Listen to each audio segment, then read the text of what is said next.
Hello, fellow cellists. Today I wanted to talk to you about organizing your left hand on the cello in the neck positions using location and shape. Now, the position names on the cello seem to make no sense at all. When you put your first finger where second finger goes, that's second position. Okay, that makes sense. But then when you put it where third finger goes, that starts to kind of break down. That's called upper second position.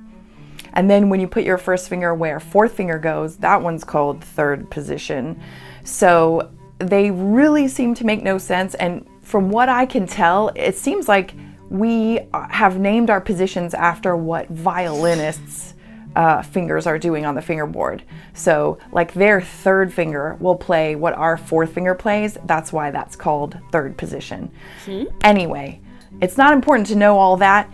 It's more important to know what notes your fingers are on than to know the names of the positions. I only need to know the names of the positions to communicate with other cellists, mainly when I'm teaching. But if you know what notes you're on with your fingers, that's much more important than knowing the name of the position. As far as I'm concerned, you can call him Bob.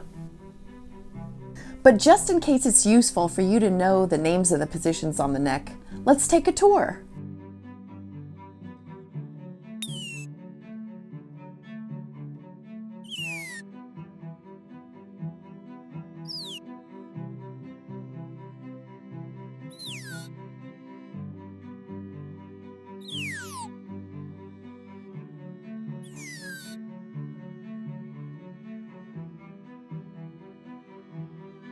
So besides the different positions on the cello, so the different locations on the fingerboard on the neck, you also need to know what shape your hand is in. Is it closed position, which is just half steps between every finger, or is it open position?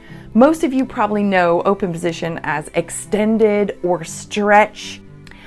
I just don't like the name stretch and extended because it makes it sound like it's medieval torture or something. So open seems like a much better name to me because it's just open or closed.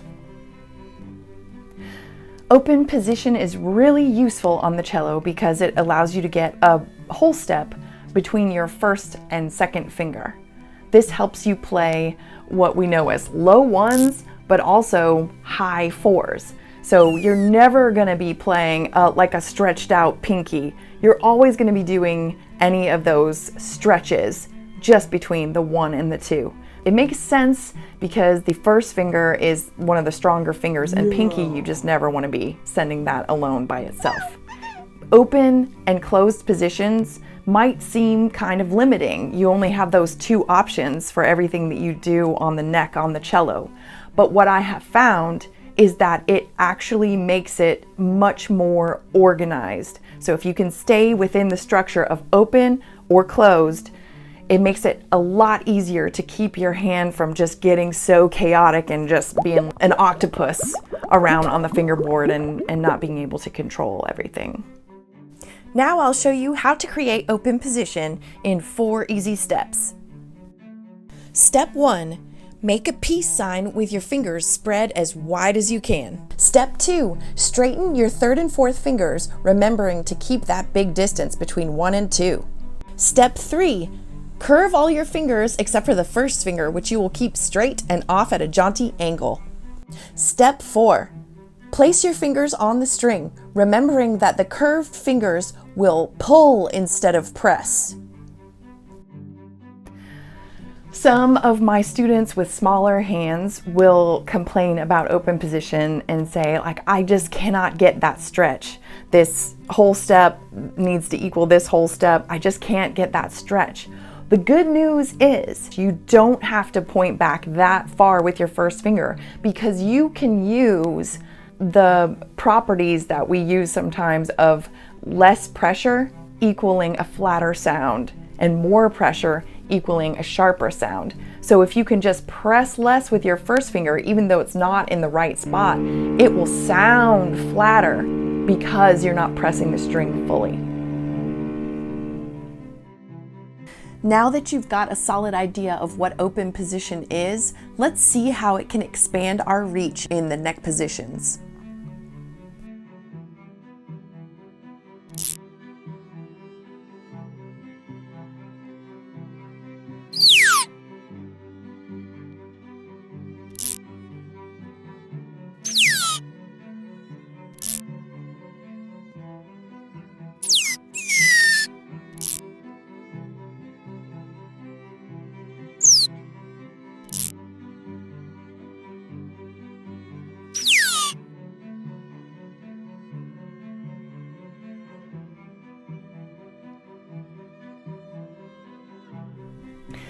So you might be wondering, how do you get good at learning all these different positions, locations on the cello neck?